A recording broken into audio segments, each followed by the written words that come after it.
بسم اللہ الرحمن الرحیم۔ السلام علیکم۔ جنت اور جہنم کیسی ہوگی؟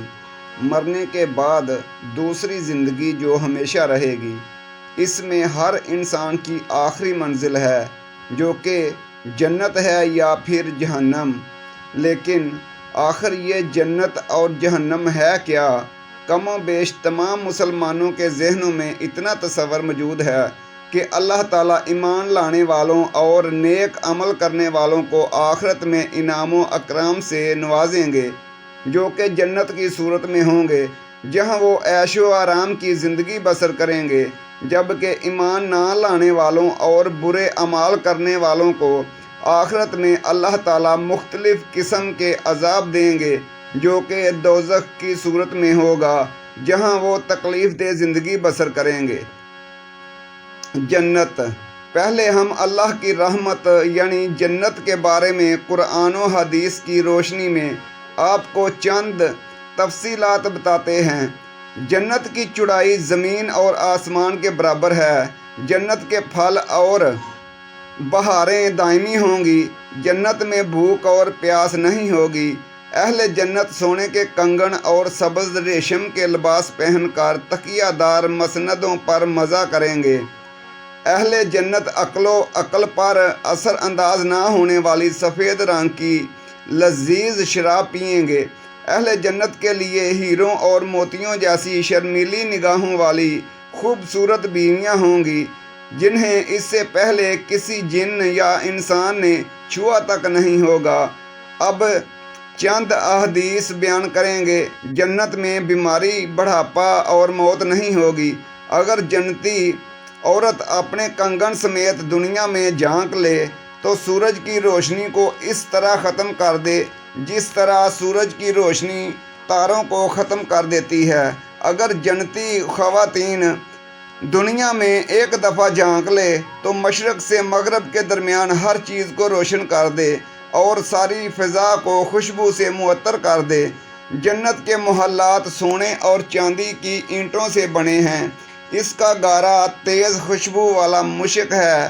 اس کے سنگریزے موتی اور یاقوت کے ہیں اور اس کی مٹی زعفران کی ہے۔ جنت کے 100 درجات ہیں۔ ہر درجے کی درمیان زمین و آسمان کے برابر فاصلہ ہے۔ جنت کے پھلوں کا ایک گوشہ زمین و آسمان کی ساری مخلوق کے کھانے سے بھی ختم نہیں ہوگا۔ جنت میں ایک درخت کا سایہ اس قدر طویل ہوگا کہ اس کے سائے میں ایک گھوڑا سوار 100 سال تک چلتا رہے تب بھی سایہ ختم نہیں ہوگا۔ جنت میں کمان برابر جگہ ساری دنیا اور دنیا بھر کی تمام نعمتوں سے زیادہ قیمتی ہے۔ حوض کوثر پر سونے اور چاندی کے پیالے ہوں گے، جن کی تعداد آسمان کے تاروں کے برابر ہوگی۔ جہنم۔ اب اللہ پاک کے غضب و جلال یعنی جہنم کے بارے میں کچھ آیات۔ جہنمیوں کے لیے آگ کے لباس کاٹے جائیں گے۔ ان کے سروں پر کھولتا ہوا پانی ڈالا جائے گا، جس سے ان کے کھالیں ہی نہیں بلکہ پیٹ کے اندر کے حصے تک گل جائیں گے۔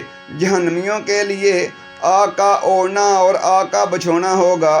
جہنمیوں کی گردنوں میں توق، ہاتھوں میں زنجیریں اور پاؤں میں بیڑیاں پہن کر آگ میں گھسیٹا جائے گا۔ جہنمیوں کو جہنم میں آگ کے پہاڑ سعود پر چڑھا دیا جائے گا۔ جہنمیوں کو پینے کے لیے زخموں سے بہنے والے خون اور پیپ کا امیزہ دیا جائے گا۔ غلیظ اور بدبودار کھولتا ہوا پانی دیا جائے گا، جو منہ سے لگاتے ہی سارا چہرہ بھون ڈالے گا۔ بدمزہ، بدبودار، کڑوا اور کانٹے دار درخت جہنمیوں کو کھانے کے لیے دیا جائے گا۔ جہنم میں جہنمیوں کو مارنے کے لیے لوہے کے گرز ہوں گے۔ جہنمیوں کو تنگ و تاری کوٹھریوں میں ٹھونس دیا جائے گا، جہاں وہ موت کی تمنا کریں گے لیکن موت نہیں آئے گی۔ جہنم کے بارے میں چند احادیث مبارکہ۔ جہنم میں اونٹوں کے برابر سانپ ہوں گے، جن کے ایک مرتبہ کاٹنے سے جہنمی 40 سال تک زہر کا اثر محسوس کرتا رہے گا، اور بچھو کھچروں کے برابر ہوں گے، جن کا ایک مرتبہ کاٹنے سے